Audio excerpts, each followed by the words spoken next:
O programa Saber Direito desta semana é com o professor Mário Luiz Hamidoff. O curso é sobre direito da pessoa idosa. Tem dúvidas sobre o assunto? Mande um e-mail para nós, saberdireito@stf.jus.br.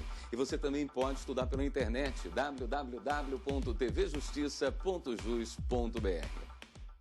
Eu sou Mário Luiz Hamidoff, promotor de justiça no Ministério Público do Estado do Paraná, e nos encaminhamos agora para a última aula da semana acerca do direito da pessoa idosa.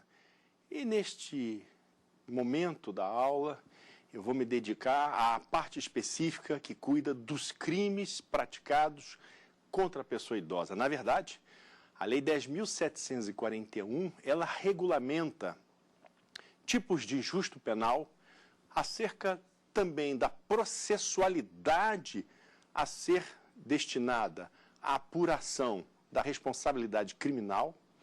Não fosse isso, determina de igual forma a competência jurisdicional acerca da responsabilidade penal e as aplicações subsidiárias de figuras legislativas que sejam adequadas à responsabilização da pessoa física acerca de condutas, sobre condutas que possam ameaçar, causar prejuízos, sofrimento mental, físico ou social à pessoa idosa. Por óbvio que num estatuto onde se estabelecem regras relativas à cidadania da pessoa idosa, não seria o lugar próprio para se estabelecer direito penal. A intervenção estatal repressiva punitiva não tem o condão, não tem por objetivo a proteção. O idoso que for vítima de um injusto penal, de uma ação violenta que caracteriza crime, lamentavelmente, também não é contemplado pela intervenção estatal de cunho repressivo punitivo. A sanção penal, ela tem as suas finalidades, as suas funções, que são diversas do interesse da proteção da pessoa idosa.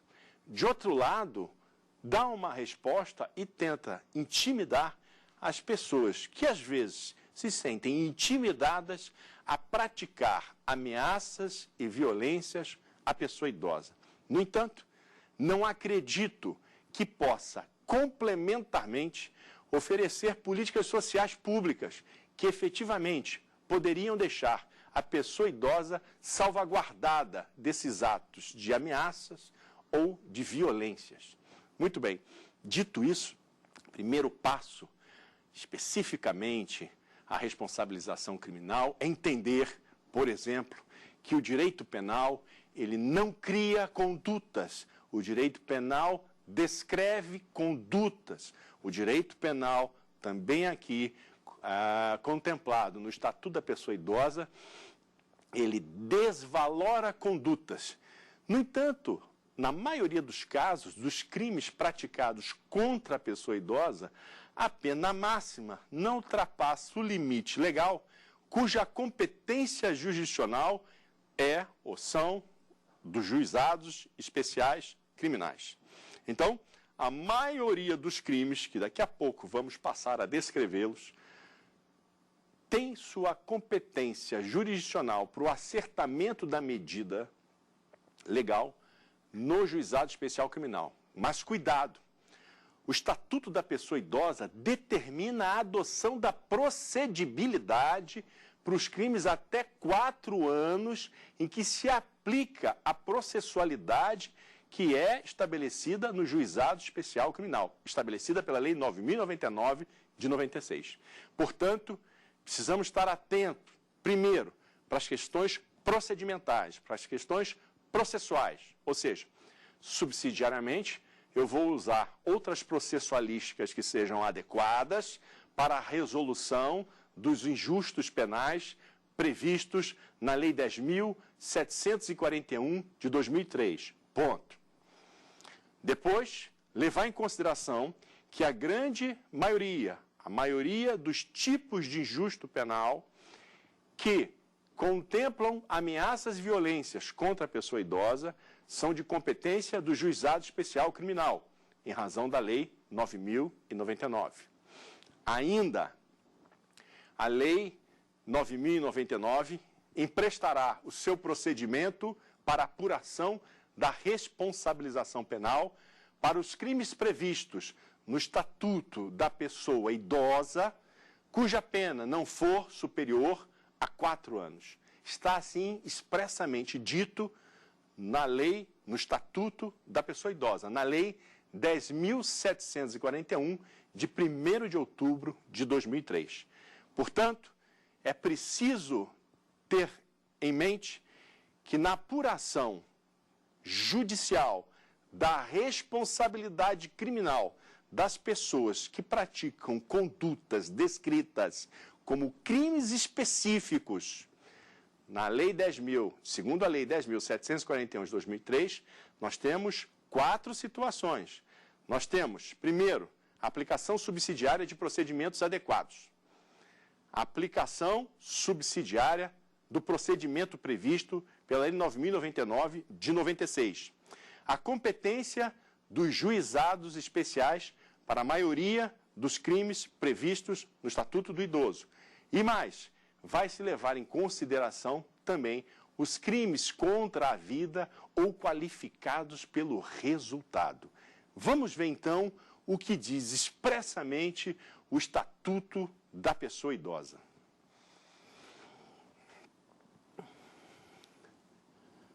O Estatuto da Pessoa Idosa prevê, no seu capítulo 1 do título 6, as disposições gerais aplicáveis aos crimes aqui previstos. Ou seja, subsidiariamente, no que couber, as disposições da Lei 7.347 de 85. Não fosse isso, aos crimes previstos no Estatuto da Pessoa Idosa, cuja pena máxima de liberdade não ultrapassar a 4 anos, até 4 anos, aplica-se o procedimento previsto na Lei 9.099 de 95, a Lei dos Juizados Especiais Cíveis e Criminais. E subsidiariamente, no que couber, as disposições do Código Penal e do Processo Penal. No Código Penal, nós levamos em consideração o que diz o artigo 12 do Código Penal. Por exemplo, a parte geral do Código Penal se aplica a toda a parte especial e a legislação extravagante, a legislação que não está codificada, mas que também estabelece, regulamenta a responsabilidade penal.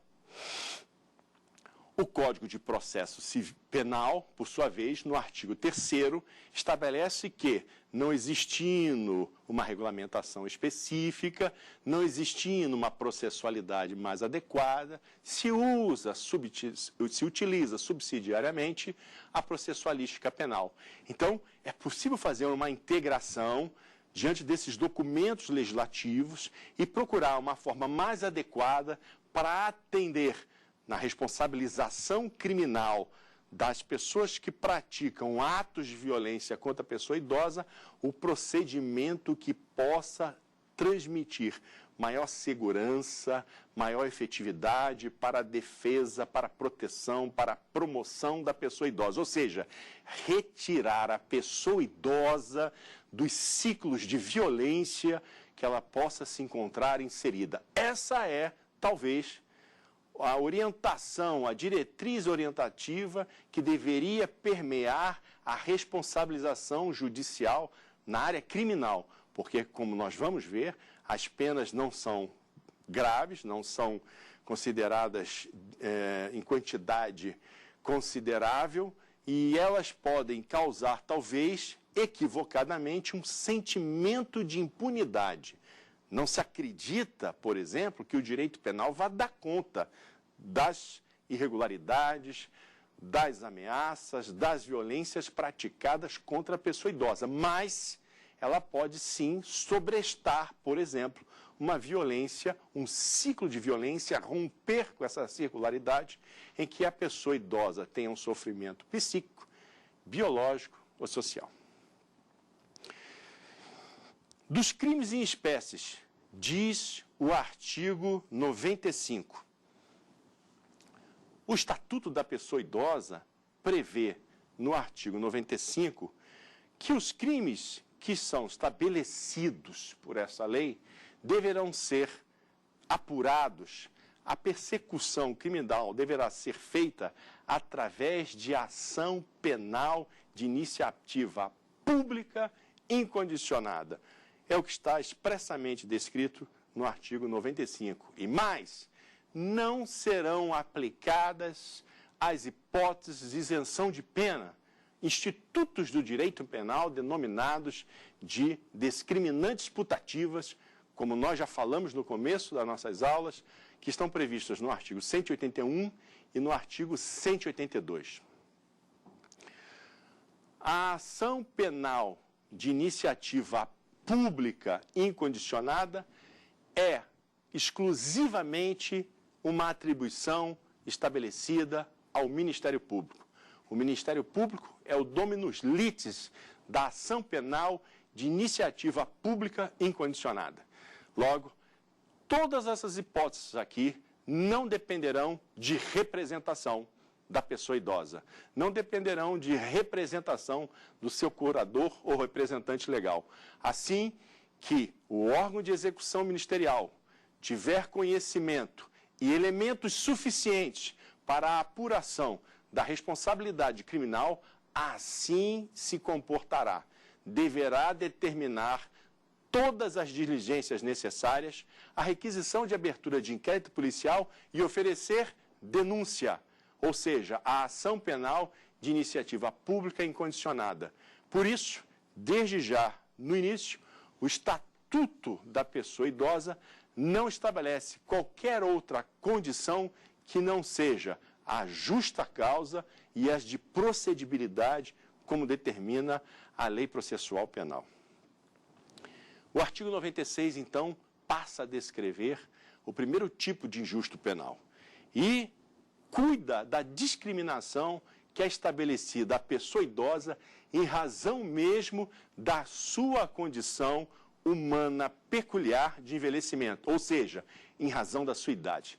Diz o tipo penal: discriminar pessoa idosa, impedindo ou dificultando seu acesso a operações bancárias, aos meios de transporte, ao direito de contratar ou por qualquer outro meio ou instrumento necessário ao exercício da cidadania, por motivo de idade. Então, vejam, nesse tipo de injusto penal, além do dolo geral, por assim dizer, não é? Ele discrimina, eu tenho uma motivação, eu tenho, por assim dizer, um dolo específico, eu tenho um crime por intenção, uma intenção, um elemento subjetivo especial que determina a configuração tipológica. Eu preciso preencher esse elemento para caracterizar este crime que está previsto especialmente na legislação de regência, ou seja, no Estatuto da Pessoa Idosa. Então, esse elemento subjetivo especial é que vai dar a configuração típica específica de responsabilização pela discriminação. E não é raro nós assistirmos nos meios de comunicação inúmeras entrevistas em que o idoso não é contemplado por serviços públicos, por transportes coletivos, em razão mesmo de se saber da sua gratuidade, a gratuidade da passagem e, por vezes, a dificuldade de locomoção, o tempo, talvez, que o motorista entende perder por ter que atender a pessoa idosa. Neste momento, ele está incorrendo, tecnicamente, formalmente, no injusto penal, porque ele, verificando pelas condições e circunstâncias de fato, que se trata de uma pessoa idosa, com uma limitação incapacitante, e ele deixa deliberadamente, em razão mesmo de saber desta condição de envelhecimento, de parar o transporte coletivo para que a pessoa possa adentrar, ele incorre tecnicamente na figura típica prevista no artigo 96 da Lei 10.741, de 2003. Nesse sentido, vamos ouvir a primeira pergunta que os alunos têm a fazer. Olá, professor. Meu nome é Juliana Maria e minha pergunta é: o julgamento dos crimes previstos no Estatuto da Pessoa Idosa são de competência do Juizado Especial Criminal? Obrigado, Juliana. como eu já havia dito anteriormente, e chamei atenção para esse detalhe, voltamos então a fixar, é preciso tomar cuidado. No Estatuto da Pessoa Idosa, tem vários tipos penais cuja pena, as respectivas penas, não ultrapassam os 2 anos, cujas penas determinam a competência jurisdicional do Juizado Especial Criminal. Contudo, para além disso, a Lei 10.741 de 2003, o Estatuto da Pessoa Idosa, estabeleceu regulamentações procedimentais determinando que o rito procedimental a ser adotado será o da Lei 9.099 de 95, nas hipóteses em que as penas não ultrapassarem 4 anos. Isso não desloca a competência para o juizado especial, mas faz com que, no procedimento judicial, perante o juízo criminal comum ou das varas especializadas e exclusivas do idoso na área criminal, sejam adotados estes procedimentos, assim como é dito anteriormente na aplicação subsidiária dos procedimentos previstos em leis específicas, como nós vimos, inclusive, na parte geral do Código Penal e do processo penal.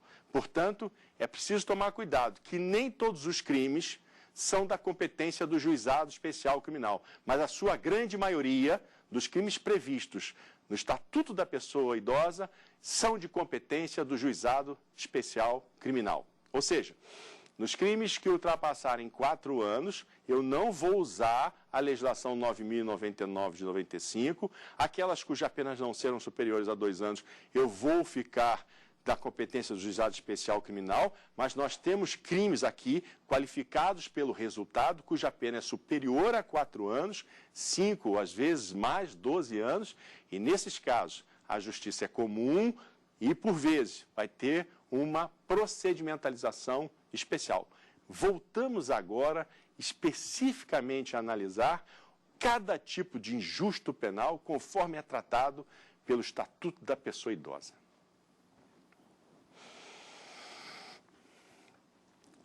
O Estatuto da Pessoa Idosa prevê no artigo 97 que deixar de prestar assistência à pessoa idosa, quando possível fazê-lo, sem risco pessoal, em situação de iminente perigo, ou recusar, retardar ou dificultar sua assistência à saúde, sem justa causa, ou não impedir, nesses casos, o socorro de autoridade pública. Ou seja, caracteristicamente é um crime omissivo. Deixar de prestar assistência. Mas vejam, está estabelecido aqui um outro elemento, um elemento normativo. Eu tenho inúmeros elementos normativos. Por exemplo, eu tenho que fazer um juízo de valor, o órgão julgador terá que fazer um juízo de valor para saber se você deixou de prestar assistência à pessoa idosa. Quem é a pessoa idosa? Com idade igual ou maior a 60 anos. Não é maiores de 65, não é maiores de 60, não é igual a 65 ou maiores de 65, igual ou maiores de 60. Nesse caso concreto, no caso da responsabilização criminal, eu levo em consideração a conceituação normativa descrita lá nas disposições preliminares. Quem é a pessoa idosa para os fins desta lei? Será a pessoa com idade igual ou superior a 60 anos. Pois muito bem, quando é possível fazer sem risco pessoal? Uma outra elementar que o órgão julgador vai ter que se debruçar para saber se a pessoa estava ou não estava em situação de risco pessoal. Porque se ela estiver em situação de risco pessoal, não se configura a figura típica do injusto penal. Muito bem. Fora isso, continuando, em situação de iminente perigo. Esse perigo é um perigo de verificação abstrata ou um perigo concreto? Mais um elemento a ser valorado, ponderado pelo órgão julgador. Lembrem-se que eu falava no início, o direito penal não cria conduta, o direito penal desvalora condutas. Muito bem, o direito penal desvalora condutas com critérios objetivos, através da verificação da tipicidade, através da verificação da antijuridicidade, através da verificação da culpabilidade de acordo com a concepção analítica operacional clássica. De acordo com outros movimentos penais ou de políticas criminais, nós vamos ter outros critérios. Mas aqui, de acordo com o Estatuto da Pessoa Idosa, eu vou ter que ponderar sobre a tipicidade, fazendo juízos de valor. Por isso que o órgão julgador vai se ver limitado e aí orientado pelos princípios da Política Nacional do Idoso para a configuração típica. E só assim eu posso fazer um juízo negativo de valor acerca da conduta perpetrada. Ou seja, no moderno direito penal, é impossível a presunção de culpa. A responsabilidade deve ser sempre subjetiva. Não posso mais admitir responsabilidades objetivas. É por isso que a cada fase do tipo de injusto penal, o órgão julgador deverá analisar essas circunstâncias. E vejam, aqui eu tenho um conteúdo variado. Pode ser uma situação de deixar de prestar assistência, pode ser, vem a palavra, né, ou a disjuntiva, ou recusar, retardar ou dificultar sua assistência à saúde. Então, eu tenho um conteúdo variado e eu vou ter que descrever especificamente a conduta do agente infrator. Não fosse isso, quando eu retardar, quando eu recusar, quando eu dificultar a assistência à saúde, eu devo fazê-lo sem justa causa. Aqui está mais um elemento normativo que vai ter que ser ponderado e de forma motivada, dizer qual foi a falta de justa causa para isso. Não posso presumir.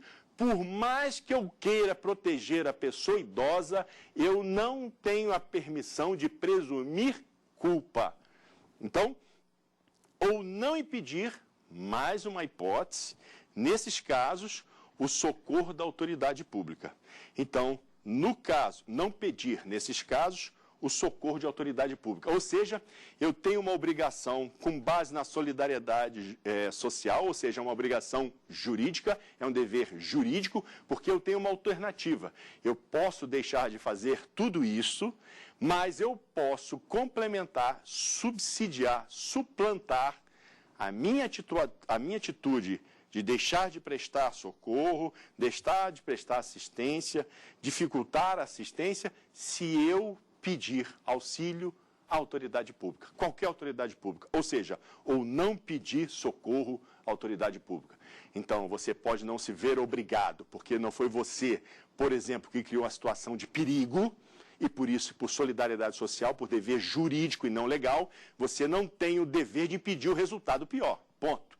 São os crimes omissivos impróprios, ou comissivos de omissão. Não é o caso. Aqui é um caso de omissivo próprio, você deixar de agir, você não tem a qualidade de garante, ou seja, você não tem a evitar o resultado pior. Porém, você tem um dever jurídico alternativo, pedir socorro à autoridade pública. E se você não fizer, você responde por esse crime. Por isso, nós temos aqui, de acordo com o artigo 97, em relação ao artigo 135 do Código Penal, um conflito aparente de normas penais. O que é isso? Eu, num primeiro momento, posso levar em consideração que, se eu tenho uma situação de omissão de socorro, poderia estar contemplado pelo crime previsto no artigo 135, que é um crime próprio, omissão de socorro próprio, ou, se não, eu posso estar praticando, estar inserido, né, em curso, no artigo 97 da Lei 10.741. Para tanto, para resolver esse conflito aparente de normas penais, ao concurso aparente de normas penais, por isso denominado de aparente, a dogmática jurídico-penal oferece uma principiologia própria. Ou seja, eu posso utilizar alguns princípios que são princípios que vão determinar qual é a ação, qual seria a solução viável, possível, para a identificação do tipo de injusto penal. Ou seja, pelo princípio da especialidade, e alguns autores dizem que esse seria o único princípio que seria o suficiente para resolver todos os problemas de conflitos aparente de normas penais, eu vou levar em consideração aqui a tutela que eu busco, a proteção do bem jurídico que eu busco, o agente que tem a proteção integral, a absoluta prioridade. E, neste caso, o Estatuto do Idoso é muito mais próprio para aquelas pessoas que estão nessa situação e são pessoas idosas do que propriamente uma legislação que tem um cunho mais geral, como é o Código Penal. Logo, pelo princípio da especialidade, eu poderia entender que se aplica no caso concreto o artigo 97, quando estiver presente todas essas situações relativas à proteção da pessoa idosa. Porque senão, residualmente, subsidiariamente, lembra que estava lá no começo do capítulo? Aqui também, como diz lá, no conflito aparente de normas, o princípio da subsidiariedade, se não for aplicada a norma especial, a norma específica, eu posso ficar com conteúdo residual. E no conteúdo residual, se for caracterizado o tipo de injusto penal previsto na figura do artigo 135 do Código Penal, a pessoa também pode ser, assim, criminalizada. Muito bem. Esse artigo 97 possui ainda uma majorante, um aumento de pena. Vejam lá no parágrafo único. A pena é aumentada de metade se da omissão resulta lesão corporal de natureza grave. Então, aumenta 50%. De 6 meses a 1 ano, vai para 1 ano a 1 ano e meio. E triplicada se resulta a morte. Ou seja, nós temos duas espécies de crimes qualificados pelo resultado. Volto à questão. Como é que se alcançou a lesão corporal de natureza grave? Como é que se alcançou o resultado morte? Aqui nós temos que levar em consideração não e pura simplesmente a teoria da equivalência das condições, mas quem sabe a teoria adequada, dizendo que eu posso estabelecer uma relação de causalidade desde que eu leve em consideração os elementos da ação. Ou seja, se a pessoa quis ou assumiu o risco de, ou quando não, deixou de observar o dever objetivo de cuidado. Se a lesão corporal grave, se o resultado morte não for alcançado por esses elementos subjetivos da conduta, nós temos que atribuir isso ao mero acidente. E quando falamos em acidente em direito penal, é quando não há dolo e quando não há culpa. Ou seja, não determina a responsabilização majorada, como é no caso concreto, se não houver um elemento volitivo da conduta. Artigo 98 do Estatuto da Pessoa Idosa. Abandonar os idosos em hospitais, casas de saúde, entidades de longa permanência ou congêneres, ou não prover suas necessidades básicas quando obrigado por lei ou mandato. Então, agora aqui, eu tenho a figura do garante. De acordo com o artigo 13, parágrafo 2º, letras A, B e C, essas pessoas estão obrigadas a evitar o resultado pior, principalmente quando elas agem na qualidade de garante. Por isso, se deixar a pessoa idosa no hospital, em entidades ou instituições de longa permanência, e acontecer um resultado pior, eles também se responsabilizam por esse resultado pior. O Estatuto da Pessoa Idosa prevê, no caso de abandono de idosos, a evitabilidade do depósito de seres humanos em entidades que, por vezes, estão absolutamente inadaptadas para o atendimento protetivo da pessoa em envelhecimento. Por isso, por mais que a entidade de longa permanência seja muito bem estruturada, muito bem organizada, exista a habitabilidade, a acessibilidade, não é só por esse motivo que as pessoas obrigadas por lei possam lá deixar as suas pessoas idosas. As pessoas idosas pertencem, como qualquer outro membro familiar, a um núcleo familiar. E o responsável, seja um adulto ou um núcleo familiar, não pode abandonar esta pessoa numa entidade. É isso que pretende proteger. Este é o bem jurídico em torno do qual fora criminalizada esta forma de ação. É impossível estabelecer qualquer forma de proteção, por melhor que seja, através do abandono. Nesse sentido, vamos ouvir agora a segunda pergunta elaborada pelos nossos alunos. Professor, meu nome é Ernesto Lazari e minha pergunta é: qual é a natureza jurídica da ação penal destinada à apuração dos crimes previstos no Estatuto da Pessoa Idosa?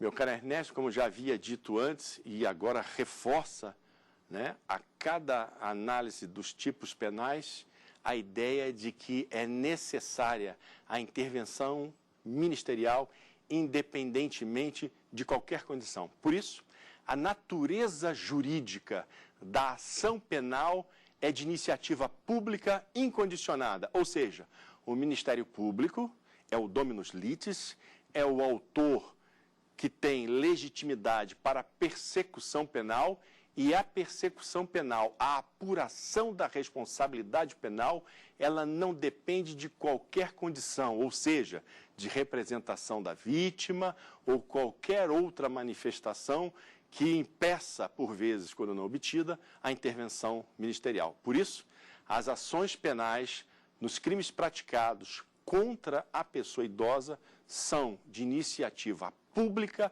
incondicionada, como expressamente está previsto no Estatuto da Pessoa Idosa. Vamos voltar ao Estatuto da Pessoa Idosa para analisarmos os demais tipos penais que mais nos chamam a atenção para a proteção da pessoa idosa.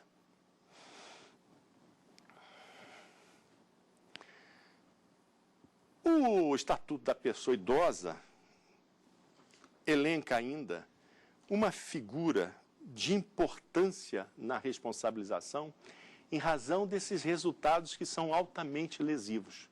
Então, vamos ver o que diz o artigo 99, quando se expõe a perigo a pessoa idosa em razão de determinadas condutas violentas. Diz lá: expor a perigo a integridade e a saúde física ou psíquica, vamos dizer também a social, do idoso, submetendo-o a condições desumanas e degradantes, ou privando-o de alimentos ou cuidados indispensáveis, quando obrigado a fazê-lo ou sujeitando-o a trabalho excessivo ou inadequado.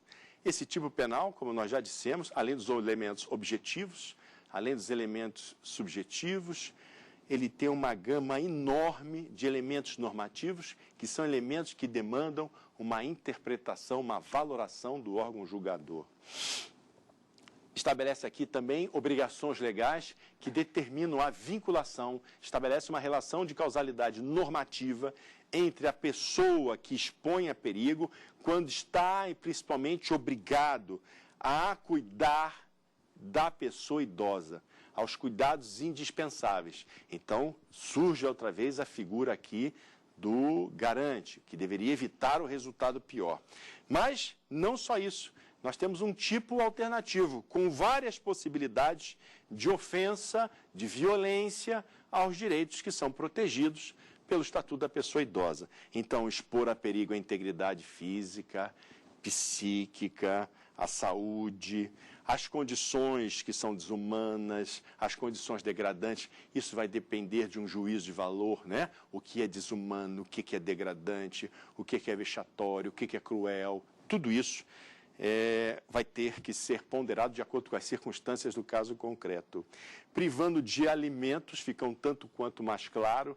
Então, ele tem um alimento e o regime alimentar da pessoa idosa não é como o regime alimentar de uma pessoa adulta, por exemplo, ou mesmo de uma criança. É preciso haver um equilíbrio. E fora isso, por exemplo, os cuidados indispensáveis. Exemplo de cuidados indispensáveis. A administração do horário para tomar os medicamentos que são necessários à sobrevivência, ao tratamento médico, que foram determinados por receituário, prescrição médica.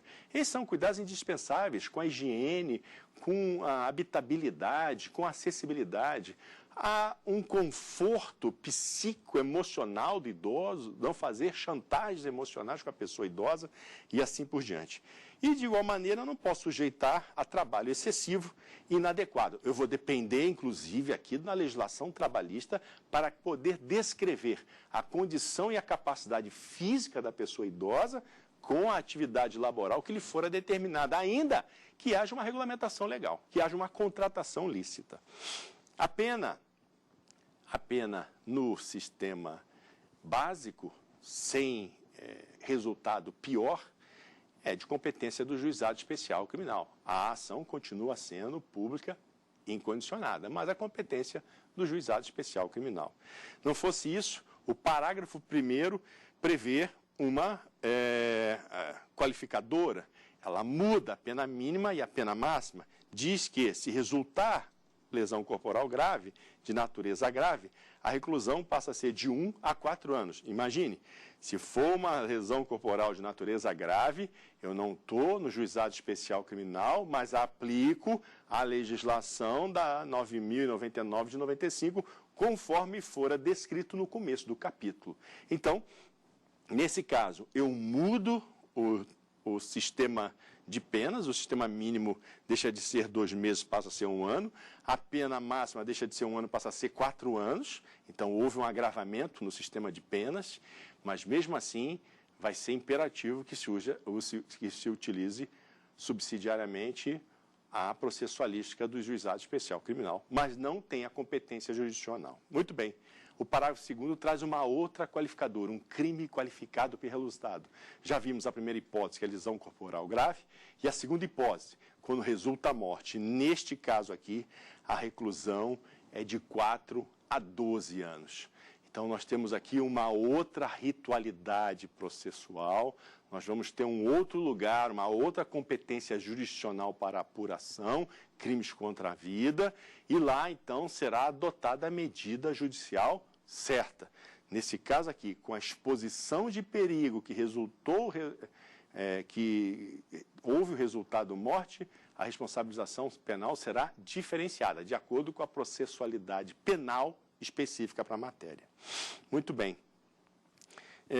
Ainda se constitui crime, no artigo 100, punível com reclusão de 6 meses a 1 ano.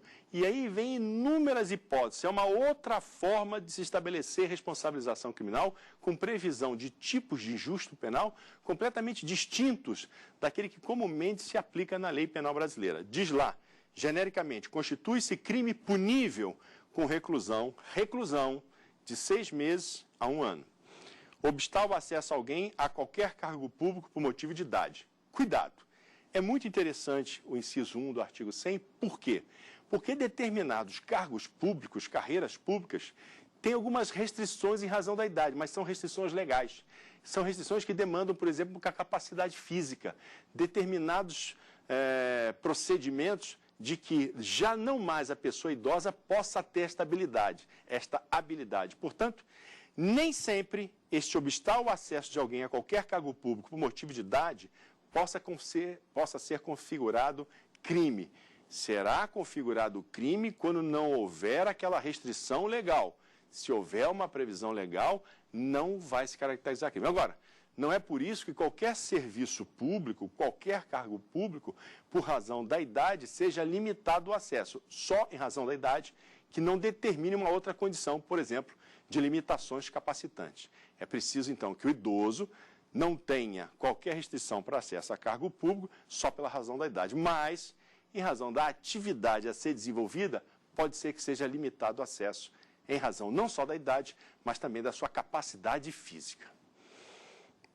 Negar a alguém, por motivo de idade, emprego ou trabalho. Então, já não estou na dimensão pública, do cargo público, da vida pública, agora estou na relação privada, na dimensão privatística das relações de trabalho. Pois muito bem, eu não posso negar emprego ou trabalho usando só por motivo a idade. Volta às advertências, dependendo da atividade a ser desenvolvida, pode ser que não haja capacidade física, psíquica e social do idoso. É uma outra história. Mas, nesse caso, negar pura e simplesmente o emprego em razão da idade, não, pessoa idosa eu não trabalho. A pessoa idosa é muito esquecida, eu não gosto, não tem uma imagem boa para relacionar-se ao meu produto. Logo, isso caracteriza crime, né? E se for caracterizado crime, será responsabilizado criminalmente. O artigo 100 continua.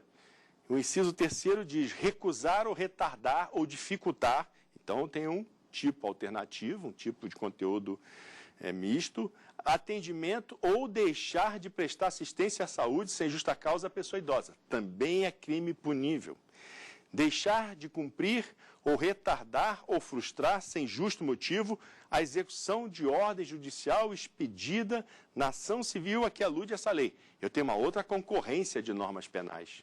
Eu poderia ter um crime aqui de desobediência e, na verdade, eu tenho um crime específico que é próprio do Estatuto da Pessoa Idosa. É deixar de cumprir uma ordem judicial em ação civil. Em ação civil que está prevista no Estatuto da Pessoa Idosa. Então, pelo princípio da especialidade, eu resolvo o conflito aparente de normas penais utilizando a verificação se trata-se ou não de interesse da pessoa idosa com ações próprias previstas no Estatuto da Pessoa Idosa. Recusar, retardar, omitir dados técnicos indispensáveis à propositura da ação civil objeto desta lei, quando requisitados pelo Ministério Público. Inciso 5 do artigo 100. Olha, é muito comum órgãos do Ministério Público, órgãos de execução ministerial, solicitarem, usar essa expressão, solicitar, apesar do poder requisitório, informações às secretarias públicas, estaduais, municipais, da assistência social, às vezes da saúde, e ser mal compreendido e obstado na sua investigação e apuração, sob o argumento de que se estaria a envolver condição que é privilegiada, que é protegida pela privacidade e intimidade. Como disse, o Ministério Público, quando foi fazer uma intervenção, ele busca a proteção da pessoa idosa.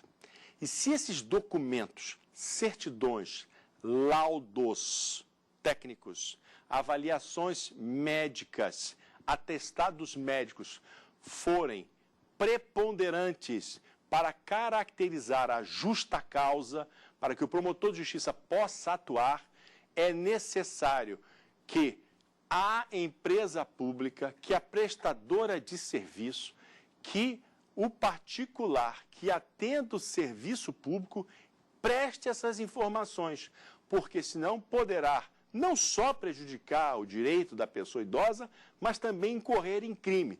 O Ministério Público não tem a menor intenção em criminalizar a todos que não contemplem, que não colaborem com a proteção da pessoa idosa. Pelo contrário, o Ministério Público quer a colaboração de todos em prol da pessoa idosa.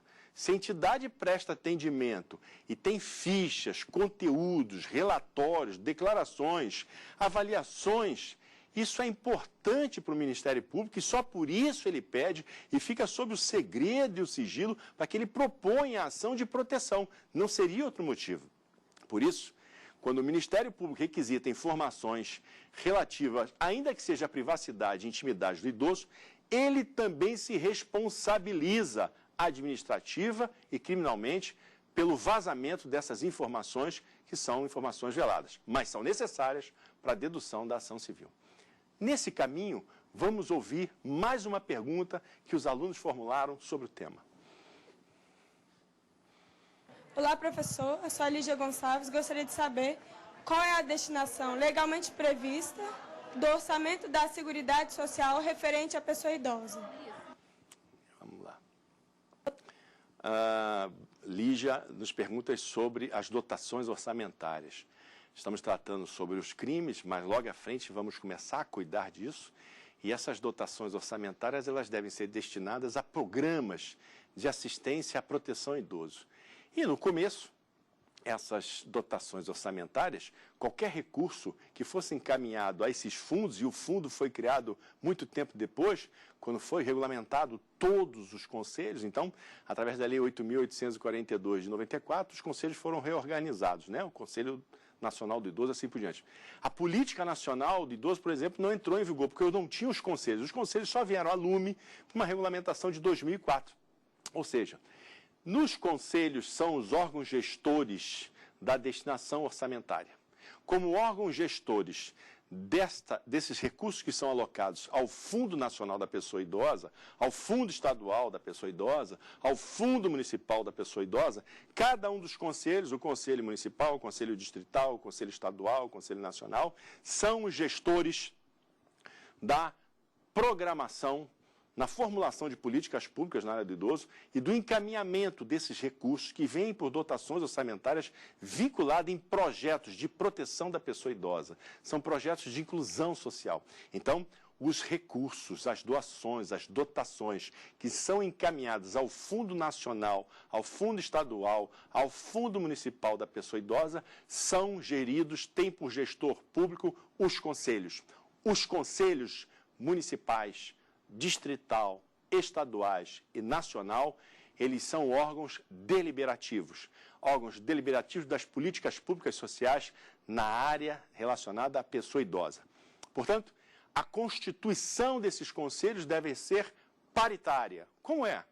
Uma parte pela representação popular, pela sociedade civil, e outra parte do conselho é formado pelos órgãos públicos, vinculados por suas secretarias e ministérios relacionados à área da proteção da pessoa idosa. Ou seja, há aqui verdadeiramente a participação popular na deliberação, na formulação de políticas públicas.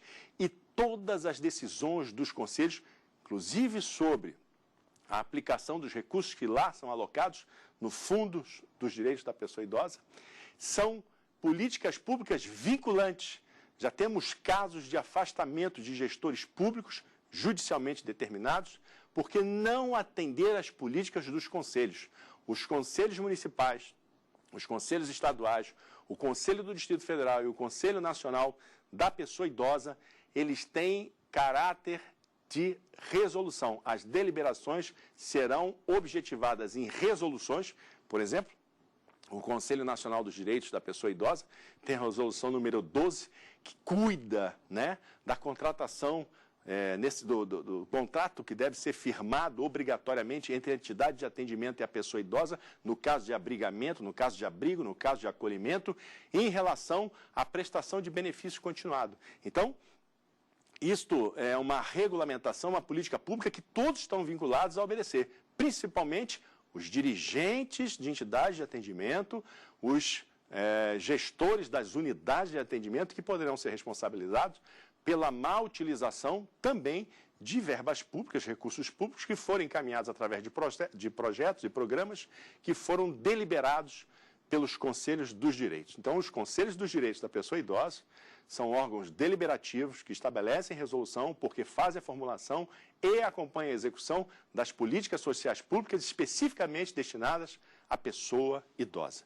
Voltamos ao Estatuto da Pessoa Idosa para verificarmos as demais figuras típicas e adentrar nesta matéria específica relacionada aos conselhos e às alterações legislativas com o advento da Lei 10.741 de 2003.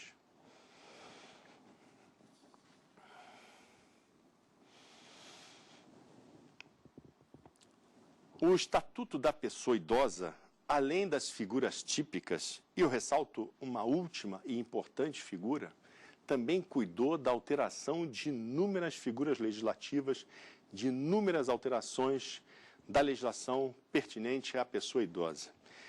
O artigo 107 da Lei 10.741 de 2003 fala da coação, coagir, de qualquer modo, o idoso a doar, a contratar, testar ou outorgar procuração.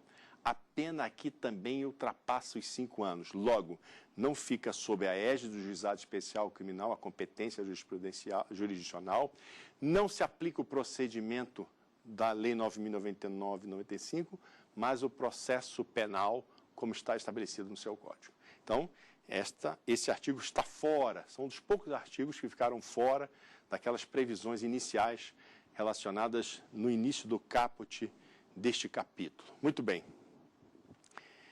As disposições finais e transitórias relacionadas ao Estatuto da Pessoa Idosa traz alterações legislativas significativas, por exemplo, com uma agravante genérica que está no próprio artigo 61 do Código Penal, quando se pratica também crimes contra maiores de 60 anos. Vamos voltar lá no início do Estatuto da Pessoa Idosa, diz: pessoa idosa, para efeitos dessa lei, é a pessoa com idade igual ou superior a 60. A agravante genérica, só para maior de 60. Então, quem tem 60 não está contemplado. Então, alto lá, preste atenção. Penso que é um equívoco legislativo, faltou aqui um pouquinho mais de técnica apurada para poder dizer a pessoa idosa é considerada legalmente. E assim seria fácil estabelecer esta medida de proteção. Inúmeras outras alterações legislativas foram levadas em consideração, mas é preciso chamar a atenção principalmente para o final da lei, onde há alguma preocupação também de ordem tributária. Vejamos lá. Nós temos o orçamento da Seguridade Social, os recursos são necessários para programas e ações em prol da pessoa idosa, o artigo 115. Depois, é necessário fazer censos demográficos, que são isso, para a gente ver a quantidade dessa população idosa, fazer as projeções para o futuro. A população idosa tem crescido no Brasil.